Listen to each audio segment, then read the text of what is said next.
A ghost light is an electric light left on stage in a theater when it is unoccupied, typically consisting of a bare bulb in a wire cage. It serves practical purposes for safety, helping people navigate the dark space, and is also associated with theatrical superstitions about ghosts. This is Ghost Lights, Stories from the Empty Stage. Hello, everyone out there. Welcome to Ghost Lights. When the theater goes dark, one light stays on. They call it the ghost light, a single bulb glowing center stage for safety, for superstition, for the stories that refuse to leave. We grew up under those lights in a tiny prairie town where a handful of misfit theater kids somehow created something bigger than ourselves. It was magic, it was chaos, it was lightning in a bottle. And like all great productions, it didn't end quietly. This is Ghost Lights, the rise, the fall, the friendships, the fractures, and everything that happened. Subsequent to the events you have just witnessed, I'd like to introduce Cindy Miller, the original director, the only director of Vermilion Theatre Productions, and this is episode 1. So, Cindy, going back, Yes. We're going to have to open our recollection, our brains, and we're going to have to go back to the very beginning, because in order for us to tell this story, we need to create some exposition here. So, Gotcha.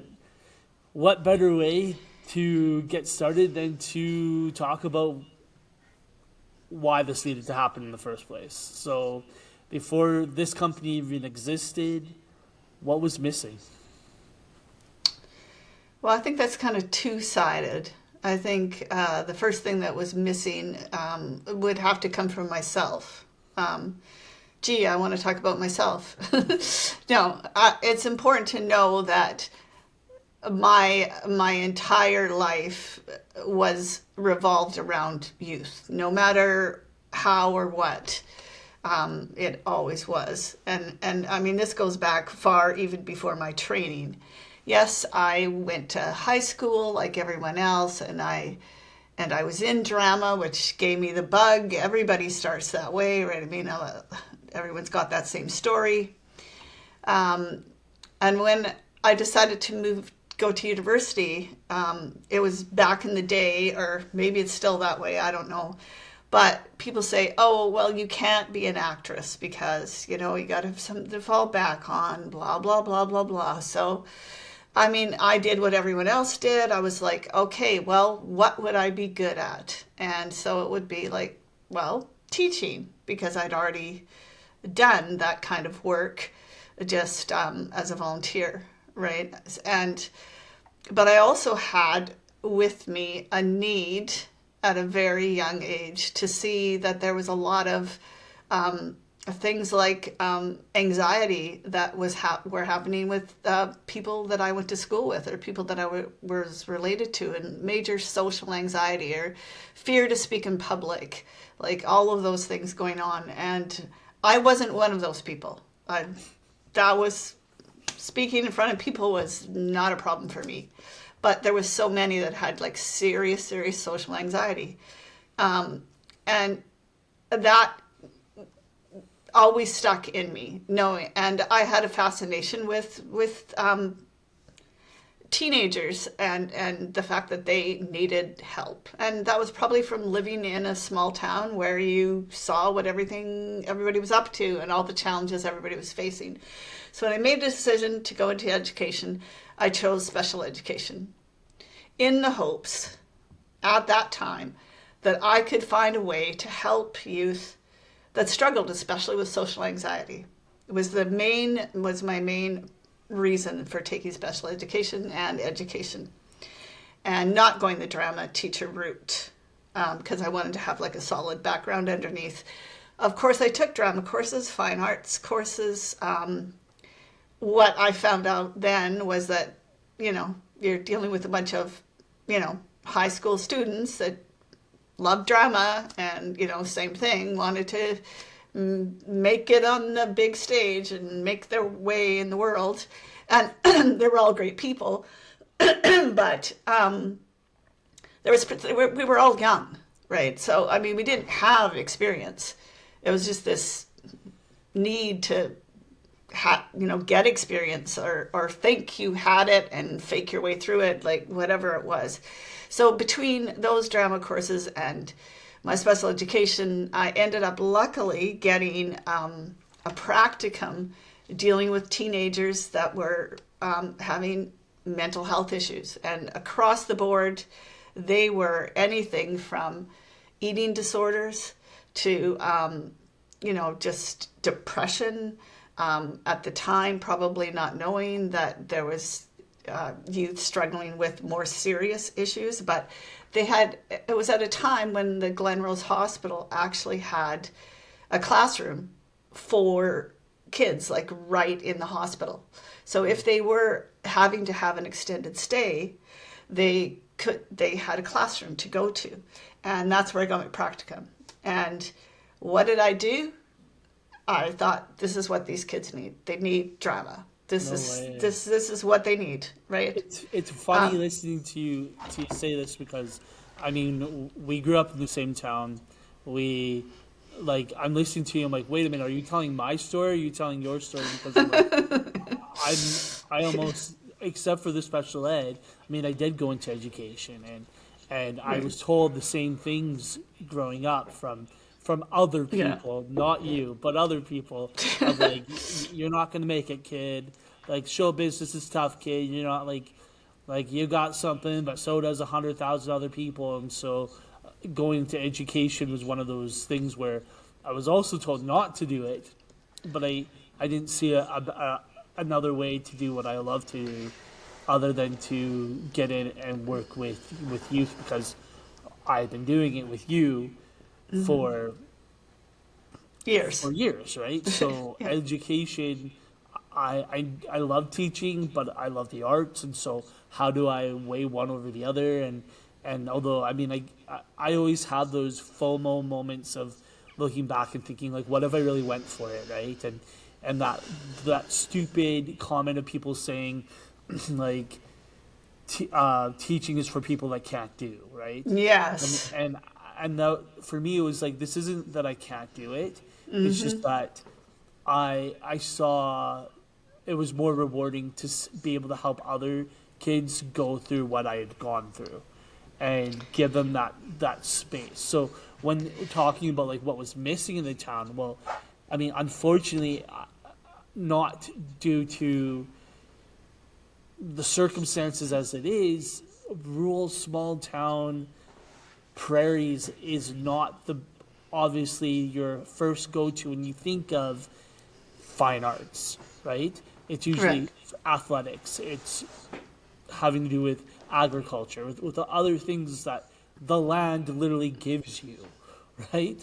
And so not having that venue, or I guess that outlet, was, for me, as you've mentioned, like was so crucial, because there wasn't anywhere we could go, because we're trapped in this bubble world that I so graciously call it, because there was no, when you're that young, when you're a young, like preteen, teenager, even young adult, that bubble world is so absorbing and so trapped, like, so, what's the word I'm looking for? It's so well, it's restrictive, I think, and I think that's what I found out. I mean, I knew it like long before they actually had a university degree for therapeutic art, because now it's a thing. So back then, I was trying to create that thing with my education that didn't actually have a place, because now you can go take, that people say, where is therapy? Therapy is through the arts, whether it's through music or theater or whatever it is. Not only did they later all of a sudden discover, oh my goodness, now you're better at math, now you're better at reading, now you're better at English, and you can connect to history more, and all the things that they all of a sudden discovered about the arts. I was back in the Stone Ages, basically, like the early 80s, when that hadn't, now it's common knowledge, right? I mean, all you need to do is a little bit of research and boom, bang, everybody says the same thing. So getting to be in that classroom, working with those kids in a creative way was therapeutic to them. Now, there was a sacrifice that I had to pay. Now, I don't know if this should be part of the story, but I think it should, because I think it goes into what I dealt with in a rural small town. And that was the teacher that was overseeing me, right? Because with the practicum, right? As you know, you have to have someone above you and that they're marking you, they're grading you. Well, he didn't like it. The kids liked it, and we were seeing progress, or I was seeing progress. They were reaching out. They were like getting to the bottom of like being able to discuss their issues, and there was just progress, right? But for whatever reason, and I mean, I can give all kinds of possible reasons as to why he felt that way, but he didn't think that was the right way. He thought they should sit in their desks, they should wander around the classroom, they should all be working, and they shouldn't be speaking. The hand goes up, he goes over, he helps him with the question, and complete, And so we had two conflicting views on how to handle taking care of these kids with this struggles, right? So as a result, I got marked poorly. So it was like, okay, the only thing in those days, then you would have someone come in from the university that would take a look at what you were doing and, oversee. So he gave me great marks. And so it wasn't an issue of me failing, which, he could have failed me based on the fact that he didn't think that particular approach to working with youth was the right thing to do, especially youth with problems, or and I wouldn't even say problems, like that's not even the right word for it, but so anyway, so that was a sacrifice that I made, not knowing that was going to happen, because I'm like, oh, well, this is great, this is wonderful, it's working so well. How come he doesn't like it? So anyway, I got through it, and then I would say, quite honestly, that was my biggest base that told me not only is there a need everywhere, but obviously when I started raising children myself and being around children, of course, which then we get into the whole music festival and all the other areas where I worked with youth, I already had that base. I already had that belief system that was a cure. It was a cure for everything, and theater was a cure for everything. Music was a cure for everything. And it just needed to happen. So I think that's why having to go back there to say, did I see that there was a void? 100%, there was a void. And I think about the fact that it isn't that the arts wasn't present, like it was there, and people dabbled in it, like music festival, piano, voice, like the town was very strange. And dance, yeah. There was lots of ebbs and flows, and dance, yes. There's lots of access to arts, but I think there was also a bit of xenophobia in the fact that people were afraid of it too, because it kind of broke down the status quo of what normalcy looks like, right? I feel like there's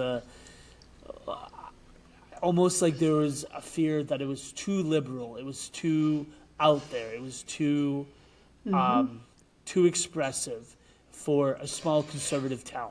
I hate getting into politics. Yeah, well, let's pretend when we have these conversations, and this will be our rule across the board, and we have to remind people in each episode that the word liberal and the word conservative don't have to be connected with politics, no. Right? I mean, and as we both know, there's a spectrum, right? Yeah. So when we're dealing with, like, without a doubt, a community, a real community that, as by nature, had a more conservative view, not even political, about society and how it should look and how one did things. And I mean, but I also have to give enough credit to education, to the society, to the town, to the culture, that there were enough people, including you, including lots of people that understood the value of it. Like, as you could see, like,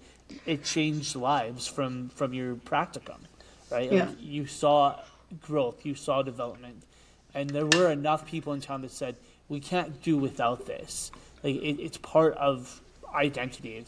You can't escape music. You can't escape expressionism. You can't escape this. It's needed, but it's almost like it needed to be contained. Like that there are limits to it. Like, it's okay to like it, but it's not okay to live it. And I think that was the struggle I fought a lot. Was hey, like, I need a place where I can live this, because it's the only thing that makes sense. So, leading into our next question, obviously you came from your practicum, you started teaching, and eventually we got around to a place where you saw, hey, you could do something bigger with this. What got you to that place? Well, like I said before, just being involved with the music festival and just seeing, again, what a void there was there. I mean, there was 1 million people that piano, and 1 million people were doing instruments. Well, not 1 million people doing instruments, but the music side of it, how many, the vocal sessions were how many days long, well, back then anyway. But actually, speech arts got smaller and smaller. And that there was no small productions, no small little one-act plays. Like, none of that was happening. And this is kind of a revert back to high school, as we will always go back and forth in time, which we can't do anything about that. But when I was in high school, we actually took our production to a festival. Like, that was, we went to one. It was in Holden. I don't think they do it anymore. We'd have to do some research to say if they had a nice little theater.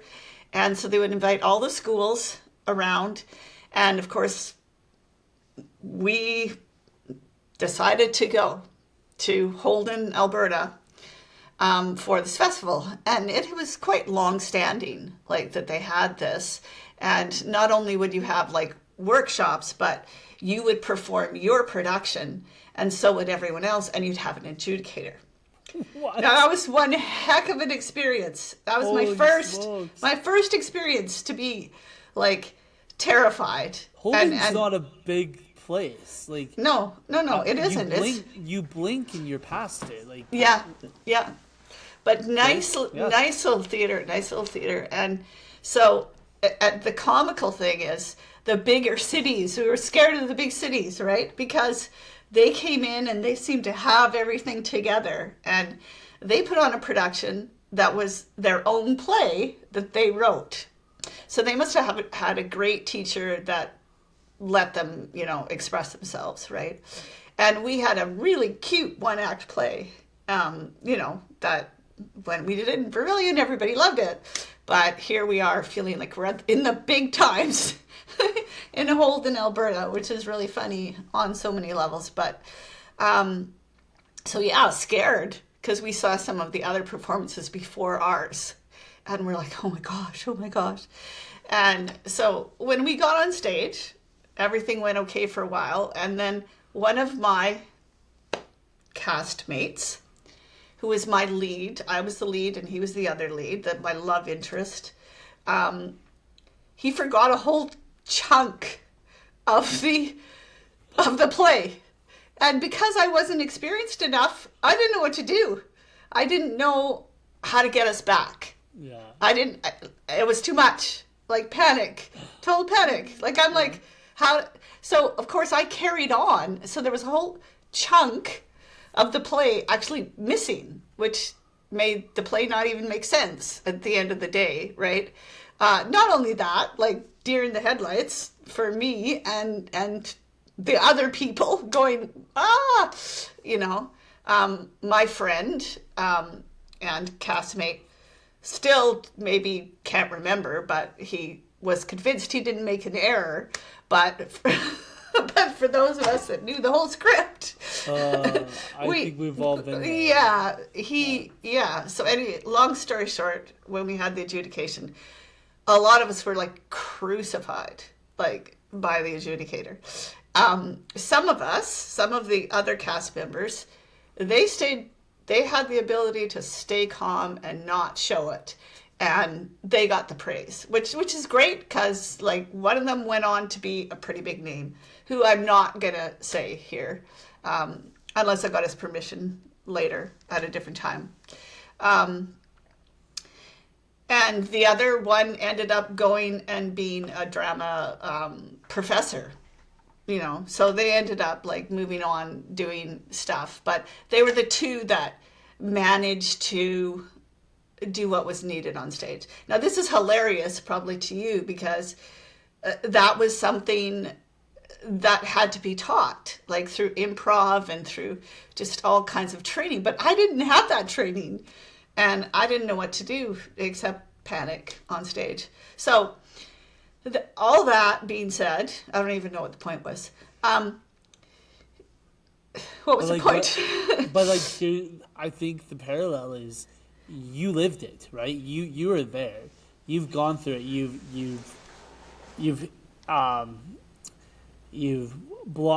blanked on stage, or not you, but like you've had to do incredible stuff. But you also know what it's like to, hey, here's what happens when we drop the ball, right? Right. And so I think you were in the right place actually, where. I think the original question was like, how did I see that there was a need and a gap? And I think I was talking about music festival, and that there just wasn't any small act plays or anything like happening at the music festival, right?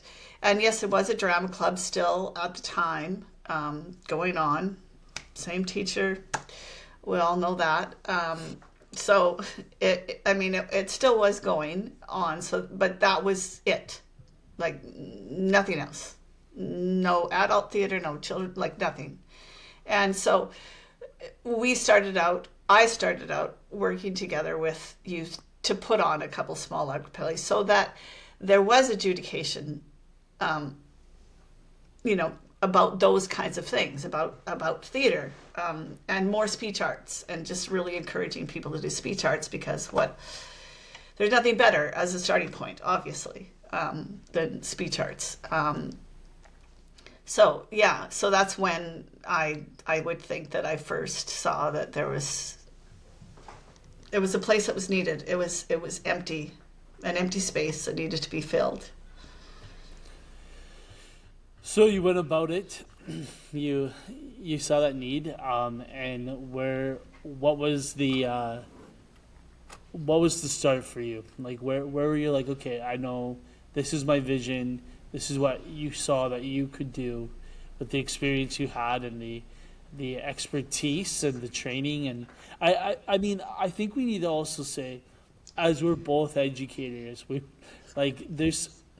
get a lot of bad rap for the fact that like teachers are often considered glorified babysitters, but I think people are mistaken in the fact that we are professional. We're professionals, first of all, but we are professional educators in the fact that we are qualified to teach anything. Yes. Right? Like we're given all the skills, all the tools that are needed. And people say, well, who are you to do this? Like what is your qualifications? Well, I'm sorry. Did you go through what we went through in order just to be able to stand in front of a group of like we're trained to do this, right? So we're trained to do this, but I think, and as we get along with all the episodes, we'll find out that it's like the training's great, and it's wonderful to do all those lesson plans, and it's wonderful to do it in front of your peers at the university and whatever. But when you do get in front of a class, you have to learn, and we get better and better as we go, right? So your wonderful little lesson plan that you have ready to go, and that's exactly the same as a rehearsal, which I'm sure we'll talk about later. You got 8 pages that you think you're going to get through in an hour, and you get through the first 2 things on the list, right? Right? Yeah. But I think the fact I think that I'm trying to make is that you are more than qualified to do this, right? Yeah. And it wasn't that you were coming out of the woodwork like, oh, I'm a mom that yes, wants to which was a misperception throughout the community about what my background in my training was. Yes, I think that's the thing that makes me laugh, because like I'm a teacher. I'm teaching. I'm a band teacher out of all things, but I also teach drama. I teach social studies. I teach English, and it's funny because often students will be like, "Well, what qualifications do you have to blah blah blah blah blah?" And I'm just like, I'm sorry. Here's my resume. Yeah, like, do you really want to open up that can of worms? Because like, and it goes. I mean, my first teaching job was because of the theater company. Was because I lived here. I did not go to school to be a music teacher. Like, sorry, Right. like, shock factor, but and not to toot my own horn, but after, toot my own horn. I know. I wanted to say that too. No pun After intended. over 10 years of teaching, Yeah. my 12th year, I do have wicked imposter syndrome, which I think my acting chops has kind of helped me get through it. But I am qualified, and I had the opportunity to present at Teachers Convention. I've had the opportunity to do something on the fact that no, I didn't go to school to be a professional musician. I didn't go to school even to be a music educator. But coming out of university, my very first job was an elementary music drama job. Yeah. And it started there, and then my experience of years being part of the theater company got me that first job. It was down to me, and I think I remember them calling me. I remember probably 5 different calls for you for even summer jobs teaching, like, to say, ask me the question, oh, okay, you've worked with Mike Olson before, and give me, recommendation. And I'd be like, well, I only have one thing to tell you. If you don't hire him, there's something wrong with you, because he has everything he needs, has everything in his toolbox. You will not be sorry. And of course, I added specifics about the kinds of things that you've done. So yeah, it's very true. I mean, and that's the thing. I think what it came down to, the fact is that credit of what we've done. A lot of people try to discredit us, to say like, you're just playing house. You're just a silly group of people goofing around, or like, who do you like? For me, it was professional development as a 15-year-old. Mm-hmm. Like, everything I did, every show, every class I co-directed, every group would take, like, the reason I am where I am is because of this. So it's funny when people get their nose up in the air about, like, oh, some silly theater group. It's like, no, we were expected to be professionals from the get-go, and we produced professional quality work, in my opinion. Maybe I've got blinds over my eyes or whatever, but the reality is, like, when you started this group of misfit kids that you had collected, half of them you were related to, but even so, like, it was kind of like, it was so bizarre in this combination of cast that you were able to make. So do you want to talk to, like how did this formation start? And that's that's hard, because really it's a case of evolution, and you just really don't even know if you can like put a finger on what happened. But because I was spending so much time at music festivals and being involved myself, and as a dance mom, well, and a hockey mom at the same time, but that's another story. I was seeing the kids, I was saying, this person would be great on stage. This person has, something going on, whether it be musically or through the speech arts, and like literally harassed kids. That's why I got termed the scary woman who would approach kids and whip them off in my car and steal them from their parents. No, but no. That being said, I mean, and if we manage to get some of those kids on, I mean, those now big adults, about, yeah, I mean, I just really said, this is something you would be good at. And of course, none of them thought they would. Like, it was a surprise to them as well that they had the ability to do those things. So it was an evolution. And I think, I mean, like I said, things are going to go back and forth. I can't really help that. But when I made a decision to do Grease, which was the first production, I mean, Little Shop of Horrors was the first production that was only Vermilion Theatre Productions. But when I did Grease, it was a huge production. And I was brand new directing at that high of a level. Like, I always thought really big. Everyone always said to me, well, you can never accomplish that. That's too big of a, and that was, for me, that was always a challenge. If you tell me I can't do it, then I'm going to be sure to prove you wrong, right? So I always got told, that's too big of a thing to undertake. So did I do it small? No, I did it gigantic, right?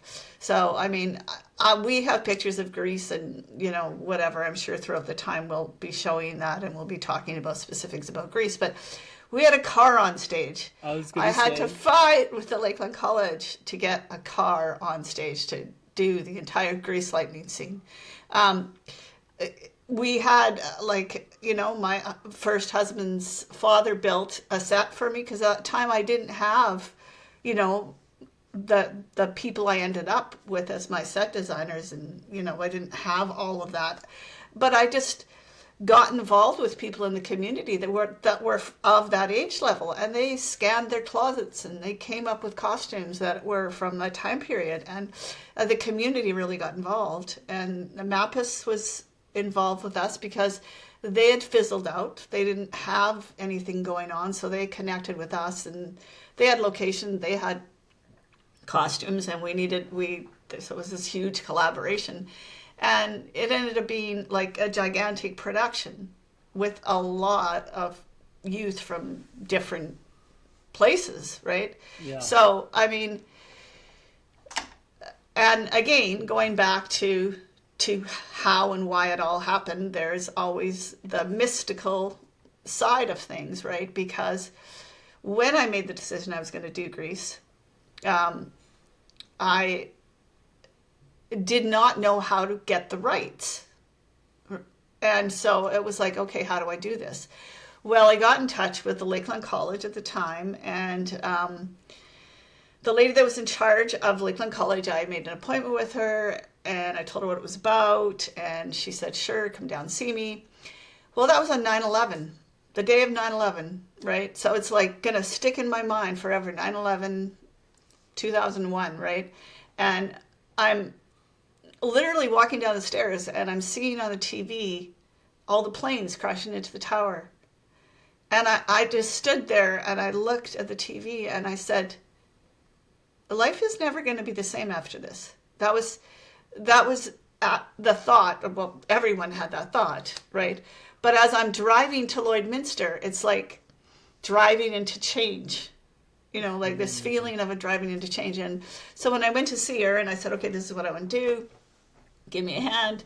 So it turns out it was Samuel French, which is another whole thing. It'd be great to talk about Samuel French all on its own, right? Because one of its biggest things is grease. I mean, the fortune probably that they've made on grease must be just unbelievable. So I can't imagine they ever sold the rights to that, but that's something we can check into.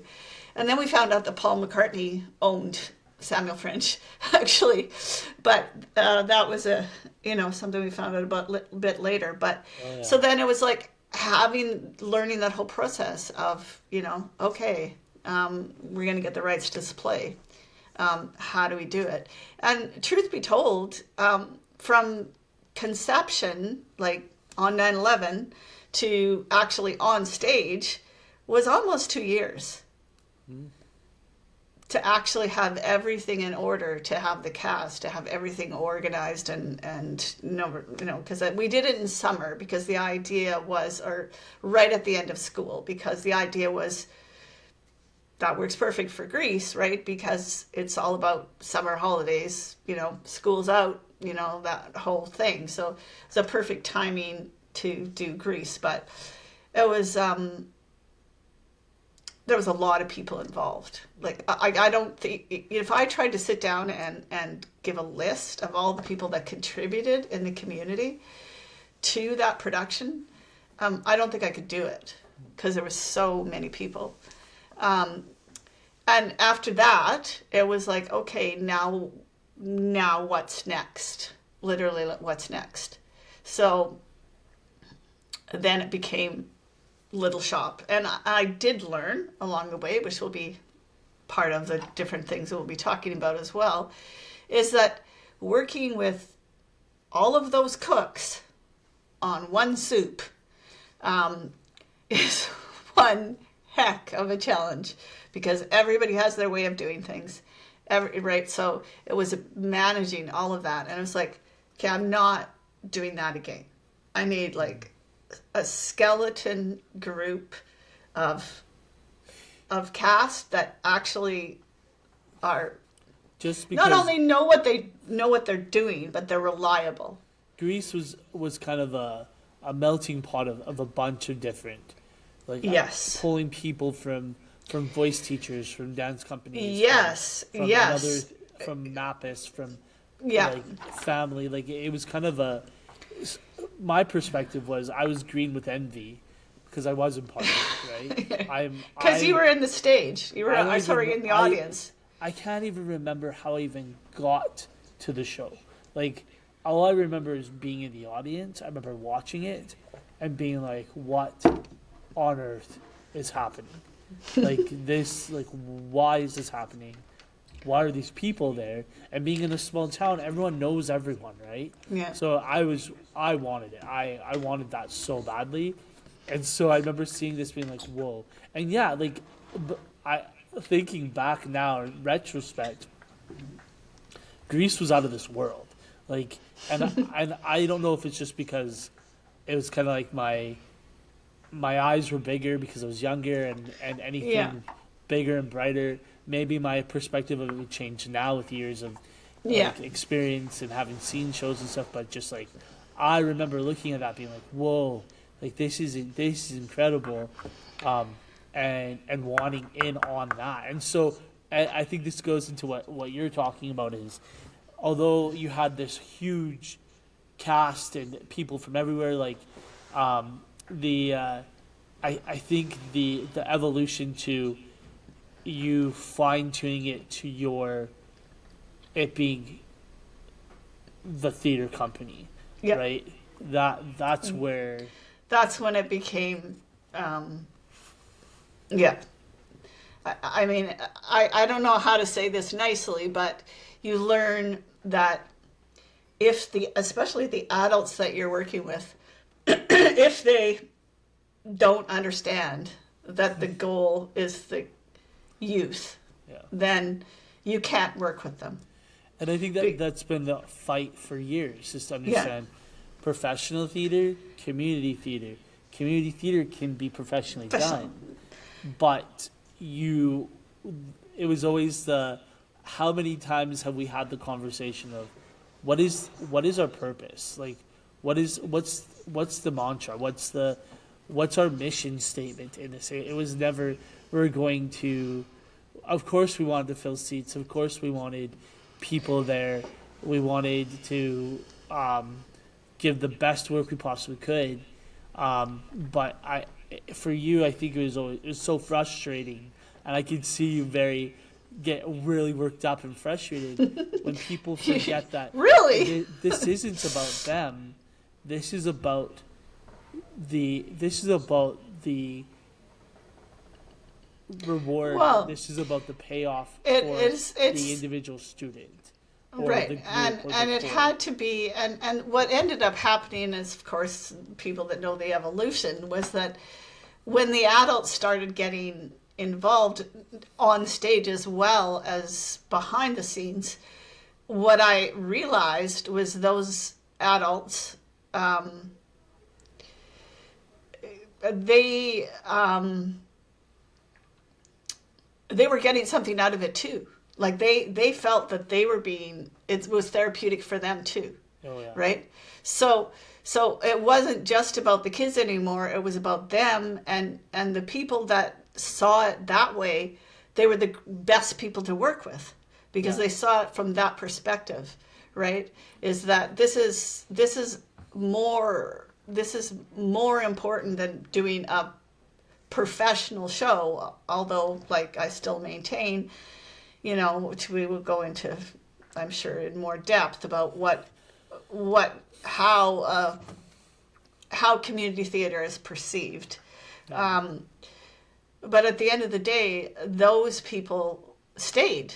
They stayed because they got something out of it, and they were excited to see what happened with the youth that were on stage. Like that filled them up. Like, we're not filling their pockets with money. We're filling them with, the excitement, hope, love, like all of those things that happened. So it's a long evolution, and I guess that's what makes it kind of hard to pare it down, right? It's not about the money. It's not about the money, right? Like, yeah. so Yeah. Well, if be warned, anyone that wants to take this on, you will not make money. You will go broke. And I almost feel like if you are making money, there's something you're missing the point. Like I mean, obviously revenue is great. Like, having income, having seats filled, that's great. But at the end of the day, I mean, maybe that's just the educators and us coming out where we're saying, what did we learn from this? What did we gain from this? Hopefully you have enjoyed part one of my extended interview with Cindy Miller, the theatrical director and producer of Vermilion Theatre Productions. There is a lot more to come. Part two is just around the corner, where we're going to dig a lot deeper into the genesis of what Vermilion Theatre Productions was about, and where it went, and what's happening, and where it's going from here.